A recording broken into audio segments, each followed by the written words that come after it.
అందరికీ good afternoon. SSC 2025 batch వాళ్ళు ఎవరైతే ఉన్నారో మీ యొక్క ఆన్సర్కి అనేది చూసుకున్న రిజల్ట్స్ కోసం వెయిట్ చేస్తున్నారు. మీ యొక్క రిజల్ట్స్కి సంబంధించి మీకు నార్మలైజేషన్ అయిపోయిన తర్వాతనే మీకు ఫిజికల్ లిస్ట్లో పేర్లు అనేది వస్తాయి. నేను ఏదైతే కట్ ఆఫ్ పెట్టినానో ఆ కట్ ఆఫ్ల కంటే కిందకు వచ్చిన వాళ్ళకి పేర్లు రావని నేను చెప్పట్లే. కింద ఉన్న వాళ్ళు కూడా పేర్లు వస్తాయి. ఎవరికి వస్తుందో గ్యారంటీగా తెలియదు మనకి. సో నేను పెట్టిన దాన్ని సేఫ్ జోన్ అని పెట్టినాను. ఓన్లీ నా ఎక్స్పెక్టేషన్ మాత్రమే నేను పెట్టినాను. సో దానికంటే తక్కువ వచ్చిన వాళ్ళకి జాబ్ రాదని నేను చెప్పట్లేదు. సో అదొకటి ఫస్ట్ పాయింట్ గుర్తుపెట్టుకోవాలి. నెక్స్ట్ రెండో ప్రాసెస్ ఏమంటే మీకు నార్మలైజేషన్ అయిపోయిన తర్వాత లిస్ట్లోనే మీకు పేర్లు వస్తాయన్నమాట. ఫిజికల్కే మీకు నార్మలైజేషన్ మార్క్స్ అన్నీ యాడ్ అయిపోయిన తర్వాత మీకు వస్తాయన్నమాట. నార్మలైజేషన్ మార్క్స్ 1 మార్కు నుంచి 24 మార్కుల వరకు యాడ్ అవుతాయి.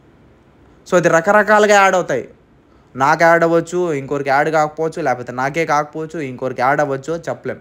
షిఫ్ట్లు వైజ్ యొక్క హార్డ్, మీడియము, సింపుల్ ఎగ్జామ్ ప్యాటర్న్కి సంబంధించి మీరు ఎన్ని క్వశ్చన్స్ అటెంప్ట్ చేసినారో యొక్క దాని ప్రాసెస్కి సంబంధించి మీరు ఎన్ని మిస్టేక్స్ చేసినారో దాన్ని బట్టి నార్మలైజేషన్ ప్రాసెస్ అనేది చేస్తారన్నమాట. ఇప్పుడు నార్మలైజేషన్కి సంబంధించి అమ్మాయిలకి అనేది నార్మలైజేషన్ కంప్లీట్ అయిపోయింది. ఇప్పుడు అబ్బాయిలకి అనేది నార్మలైజేషన్ జరుగుతుంది. అందులో అబ్బాయిలకి సంబంధించిన బార్డర్ ఏరియాలో ఉన్న వాళ్ళకి నార్మలైజేషన్ కంప్లీట్ అయింది. ఓన్లీ నక్సల్ జనరల్ వాళ్ళకి మాత్రమే నార్మలైజేషన్ ఇంకా పెండింగ్లో ఉంది, జరుగుతుంది. మీకు ఏప్రిల్ 4వ తేదీ 5వ తేదీ నాటి టార్గెట్ నాకు వచ్చిన ఇన్ఫర్మేషన్ అది 4వ 5వ తేదీ నాటి కంప్లీట్ అయిపోతుంది. నార్మలైజేషన్ కంప్లీట్ అవుతుంది. ఆ 2 రోజుల్లోనే లేదా దానికంటే ముందుగా ఒక రోజు అటు ఇటు మీకు ఎస్ఎస్సి జీడీకి సంబంధించి ఏదో ఒక నోటీస్ అనేది ఖచ్చితంగా రిలీజ్ అవుతుంది. ఇది మెయిన్ పాయింట్. నెక్స్ట్ వచ్చి మెడికల్, ఫిజికల్ అనేది ఒకేసారి జరుగుతుంది. ఎందుకు అని అంటే ఒకసారి సెంట్రల్ గవర్నమెంట్ ఉండి ఏదైనా డిఫెన్స్ కావచ్చు, నువ్వు ఏదైనా ఎత్తుకో, ఏ జాబ్ అయినా సరే ఎత్తుకుంటే ప్రాసెస్ స్టార్ట్ అయ్యేది చాలా లేట్ అనమాట. ఏదైనా కనెక్ట్ అవ్వడం ఒకసారి కనెక్ట్ అయిందంటే మళ్ళీ ఆగదనమాట. సో ఒకసారి ఫిజికల్, మెడికల్ ప్రాసెస్ స్టార్ట్ అయిందంటే ఇప్పుడు ఈజీ మెథడ్ ఇది అనమాట. ఒకేసారి తగ్గొట్టేయచ్చు.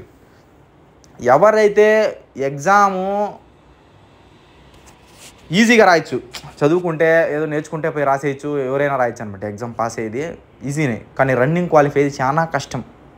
సో ఎగ్జామ్ పాస్ మంచి మార్కులు వచ్చినోడికి రన్నింగ్ రాదు, రన్నింగ్ వచ్చినోడికి ఎగ్జామ్ రాయలేడు. సో అటు ఇటు కాకుండా మధ్యలో ఉంటాడు, వాడు జాబ్ కొట్టుకొని వెళ్ళిపోతాడు అనమాట.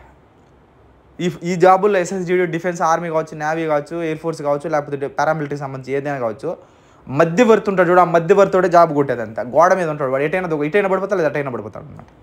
సో ఎవరైతే టాప్ మంచి మార్కులు వచ్చేసి నాకు జాబ్ వచ్చేసిందని ఫిక్స్లో ఉన్నారో అందరూ ఎగిరిపోతారనమాట. ఫ్రాంక్గా చెప్తాను, దాని మీకే అవసరమే చెప్తాను. సో దాన్ని మనసులో పెట్టుకొని ఇప్పటి నుంచి రన్నింగ్ అనేది ప్రాక్టీస్ చేయాలి. 5 కిలోమీటర్లు 24 నిమిషాల్లో పరిగెట్టాలి. ఇంకే ఈవెంట్ లేదు. అమ్మాయిలకి 1.6 km 830 minutesలో కంప్లీట్ చేయాలి. జస్ట్ క్వాలిఫై అయితే చాలు, నిలపకుండా పరిగెడితే చాలు. మీరు ఎక్కడ మధ్యలో ఆగకుండా నిలపకుండా పరిగెడితే మీరు ఈజీగా అనేది క్వాలిఫై అయిపోతారు. 5 కిలోమీటర్ ఎవరైతే అబ్బాయిలు ఉన్నారో మీరు 6 కిలోమీటర్లు డైలీ అనేది ప్రాక్టీస్ చేయాలి, లేదా 3 రోజులకు ఒకసారి 6 కిలోమీటర్ ప్రాక్టీస్ అనేది చేసుకోండి. డైలీ మీరు స్లోగా తల దించుకొని ముక్కుతో గాలి పీల్చుకుంటా, మీకు అంత కెపాసిటీ ఉంటే నేను రన్నర్ అంటే టో మీద ప్రాక్టీస్ అనేది చేయండి. షూలు అనేది సెగా షూలే సరిపోతాయి. ఒక 600 పెడితే సెగా షూలే సరిపోతాయి. గిల్లెంజర్ అంతా డబ్బులు 2000 3000 అవుతాయి. స్పార్క్స్ గీక్స్ అంతా కొనాలంటే సెగా షూలు అయితే ఒక 650 700 పెడితే షూలు వచ్చేస్తాయి. నేను సెగా షూలతోనే రన్నింగ్ అయినా 18 నిమిషాల 21 సెకండ్లో కొన్నా. ట్రైనింగ్ మొత్తం సెగా షూలతోనే కంప్లీట్ చేయను. ఇప్పుడు కూడా నేను సెగా షూలే వాడుతున్నా, చీప్ అండ్ బెస్ట్ షూలు. సో మీరు ఇంకెవరైనా వేరే వాళ్ళని చెప్తే, నేనైతే ఏ షూ అయినా కంపెనీ బెస్టే. మన స్తోమత తగ్గేంతవరకు ఉన్నది మనం చూసుకోవాలి. నా స్తోమత తగ్గిదే కాబట్టి నేను దాన్నే మెయింటైన్ చేయను. నాకు రన్నింగ్ అంటే పిచ్చి ప్రాణం. సో పాత వాళ్ళకి అంత ముందు వాళ్ళకి ఎవరికైనా తెలిసి ఉంటుంది. నేను ఏదైతే మీకు చెప్తానో నేను అలాగే ప్రాక్టీస్ చేయను, అదే షూలతోనే ప్రాక్టీస్ చేయను. 5 కిలోమీటర్ రన్నింగ్ అయితే నేను 6 కిలోమీటర్ డైలీ ప్రతిరోజు వెళ్ళేవాడిని. సో ఎక్కడ ఏ జ్వరం వచ్చినా, కాలు నొప్పి వచ్చినా, కడుపు నొప్పి వచ్చినా, ఏ రోగం వచ్చినా చచ్చిపోదాం అనుకున్నా సరే ఆ చచ్చిపోయేది అక్కడ రోడ్ మీద చచ్చిపోదామని ఫిక్స్ అయిపోతాను నేను. సో అలాంటి మెంటాలిటీ, ఆ మెంటాలిటీ ఉంటే మీరు వద్దన్నా సరే రన్నింగ్ మీరే టాప్లో ఉంటారు. నేను ట్రైనింగ్లో కూడా అదే మెంటాలిటీ చేసిన.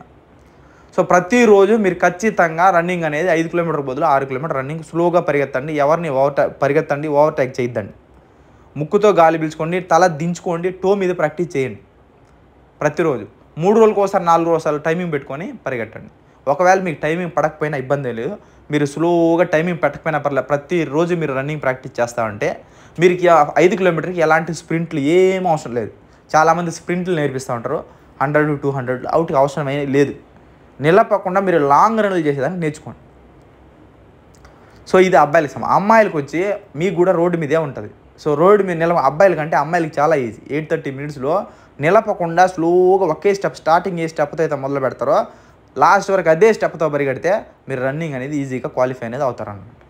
సో అయితే ఒకటి గుర్తుపెట్టు, రన్నింగ్లో కుప్పలు తెప్పలుగా రాలిపోతారు, అంటే కుప్పలుగా. కావాలంటే మీరు వెళ్ళి చూసుకోబట్టి మీకే తెలుస్తుంది. ఒక 170 మందో 100 మందో 50 మందిని ఎంతో సంథింగ్ అక్కడ బ్యాచ్ని బట్టి ఆ రోజు ఉన్న స్ట్రెంత్ని బట్టి పిలిస్తే అందులో 10 మంది 12 మంది 15 మంది పాస్ అయ్యేది కూడా గగనం. సో అలాంటి పరిస్థితి ఉంటుందన్నమాట అక్కడ. సో రన్నింగ్ ఫస్ట్ నుంచి ఎవరైతే ఇప్పటి నుంచి బాగా ప్రాక్టీస్ చేస్తారో వాళ్ళే క్వాలిఫై అవుతారు. రన్నింగ్ అయిపోయిన వెంటనే అప్పటికప్పుడే మెడికల్ ఉంటుంది, అక్కడే 2 రోజులు 3 రోజులు అక్కడే ఉండాల్సి ఉంటుంది. సో ఈ ఏప్రిల్ 4వ తేదీ 5వ తేదీకి అంతా మీకు అప్డేట్ అనేది. సో ఈ 4వ తేదీ 5వ తేదీకి నార్మలైజేషన్ కంప్లీట్ అయిపోయిందంటే మాత్రం ఖచ్చితంగా ఏదో ఒకటి నోటీస్ రిలీజ్ చేస్తుంది. ఫిజికల్కి సంబంధించి అప్డేట్నో లేకపోతే దానికి సంబంధించిన డీటెయిల్స్ ఏదో ఒకటి నోటీస్ SSGDకి సంబంధించిన నోటీస్ అనేది వస్తుంది. రాగానే ఫస్ట్ అప్డేట్ అనేది నేనే ఇస్తాను. సో ఈ నోటిఫికేషన్ అనేది ప్రాసెస్ చాలా స్పీడ్గా జరుగుతుంది. ఆల్రెడీ కొత్త ఆఫీసర్లు అనేది వచ్చినారు. సో మన జీడీకనే కాదు SSCలో. సో ప్రాసెస్ అనేది చాలా స్పీడ్ ప్రాసెస్. మెజారిటీ ఏమంటే SSGD లేటు, అందుకోసం దీన్ని కొత్తగా ఇప్పుడు వచ్చిన ఆఫీసర్లు చాలా స్ట్రిక్ట్. ప్రాసెస్ అనేది చాలా స్పీడ్గా జరుగుతుంది. 2026 నోటిఫికేషన్ సంబంధించి సెప్టెంబర్ అక్టోబర్లో కొత్త నోటిఫికేషన్ ఉందన్నమాట. ఆ లోపే మీ ప్రాసెస్ అనేది పూర్తిగా కంప్లీట్ అయిపోతుంది. సెప్టెంబర్లో మీకు ప్రాసెస్ కంప్లీట్ అయిపోయి ఫైనల్ స్టేజ్కి వచ్చేస్తుంది అనమాట. ఫిజికల్ మెడికల్ కంప్లీట్ అయిపోయి ఫైనల్ మెరిట్ కోసం మీరు సెప్టెంబర్లో లేదా అక్టోబర్లో ఎదురు చూస్తూ ఉంటారు. మళ్ళీ మీరు నవంబర్ డిసెంబర్ మళ్ళీ మీకు జాయినింగ్ ఉంటుంది. మళ్ళీ November December 2025 batch, November December joining, జనవరి వరకు పోతానే ఉంటారు అనమాట. SRFL అయితే ఫిబ్రవరి వరకు కూడా పోతానే ఉంటారు జాయినింగ్. 2024 వాళ్ళే మొన్న పోయినారు సో జాయినింగ్కి. సో SRFL అంత లేటు ప్రాసెస్ అనమాట. సో మళ్ళీ సేమ్ ప్రాసెస్, మళ్ళీ నెక్స్ట్ ప్రాసెస్ మళ్ళీ మార్చి ఏప్రిల్లో జరుగుతుంది. మళ్ళీ 2026 నోటిఫికేషను ఏప్రిల్లో ఎగ్జామ్ జరుగుతుంది. అప్పుడు డేట్లు చెప్తాను, ఇప్పుడు నాకు తెలీదు, అప్పుడు తెలుసుకొని చెప్తాను. సో ఈ ప్రాసెస్ అనేది ఒక చైన్ సిస్టమ్ అండి. ఈ చైన్ సిస్టమ్ నడుస్తూ ఉంటుంది. మీకు సెప్టెంబర్ అక్టోబర్లో నోటిఫికేషన్ పూర్తి కంప్లీట్ అయిపోతుంది. ఫిజికల్ లిస్ట్ రాని వచ్చినప్పుడే రన్నింగ్ చేద్దాము, సో మనకు మించిన తోపులు ఎవరు లేరు అనుకుంటే మాత్రం సో లాస్ట్కి బోల్తా పడేది మీరే ఇబ్బంది పడతారు. సో నేను మొహం మీద చెప్పేది మీకు అది ఉపయోగపడుతుంది, అర్థం చేసుకోండి. ఇప్పటి నుంచి రన్నింగ్ అనేది ప్రాక్టీస్ చేయండి. చాలా కష్టపడి మళ్ళీ ఇబ్బంది అనేది వస్తుంది అన్నమాట. సో ఇది దీనికి సంబంధించి నాకు వచ్చిన ఇన్ఫర్మేషన్ ఇది. ఏప్రిల్ 4-5వ తేదీ వరకు వెయిట్ చేయండి. ఆలోపు మీకు నోటీస్ అనేది రిలీజ్ అవుతుంది. ఒకసారి నోటీస్ రిలీజ్ అయిందంటే మీకు ఫిజికల్ డేట్లకు కౌంట్ డౌన్ స్టార్ట్ అయిపోతుంది అన్నమాట. సో నార్మలైజేషన్ ప్రాసెస్ కోసం అలా ఆగింది, అది కానీ కంప్లీట్ అయిందంటే మీకు కౌంట్ డౌన్ స్టార్ట్ అవుతుంది. సో ఇది వీడియో. సో ఎవరెవరైతే నేను మెడికల్లో సంబంధించి ప్రాబ్లం అని నేను చెప్పినానో వాళ్ళందరూ మీరు గవర్నమెంట్ హాస్పిటల్కి వెళ్ళి సర్జరీ చేయించుకుంటారో, దాన్ని క్లియర్ చేయించుకుంటారో, మీరు ఏమైనా చేసుకోండి, దాన్ని క్లియర్ చేసుకోండి. ఎందుకంటే ఇప్పుడు రీమెడికల్కి టైం ఇవ్వడు. ఒక 1 వీక్లో తెగ్గొట్టేస్తాడనమాట. అంటే మెడికల్ అయిపోయిన తర్వాత ఒక 2-3 రోజులు, ఒక రోజు లేదా 4-5 రోజులు హెవీ ప్రాబ్లం అయితే 1 వీక్లో మీకు రెక్టిఫై చేసుకోమని చెప్తాడు. అప్పటికిప్పుడు మీరు రెక్టిఫై చేసుకోలేడు. కలర్ బ్లైండ్నెస్ ఉంటే మీరు జాబ్కి సెలెక్ట్ అవ్వడం చాలా కష్టం, జాబ్ పోతుంది. మీరు ఫైనల్కి ఉన్నా సరే, ట్రైనింగ్లో పోయినా సరే, ట్రైనింగ్లో కూడా పట్టుకుని మళ్ళీ ధరిమేస్తారు. తర్వాత ఇంకోటి ఏమంటే టాటోలు, చాలామంది బాడీలో టాటోలు వేసుకుంటారు, అమ్మ నాన్న అని అతి ప్రేమ.